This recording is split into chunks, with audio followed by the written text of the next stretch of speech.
দুটি সংখ্যার গুণফল ৩৩৮০। সংখ্যা দুটির গসাগু ১৩ হলে লসাগু কত? ধরি লসাগু সমান সমান ক।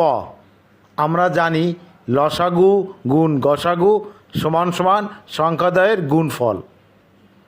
তাহলে লসাগু ক গুণ গসাগু ১৩ সমান সমান ৩৩৮০, মানে সংখ্যাদ্বয়ের গুণফল, বা ক সমান সমান ৩৩৮০ ভাগ ১৩।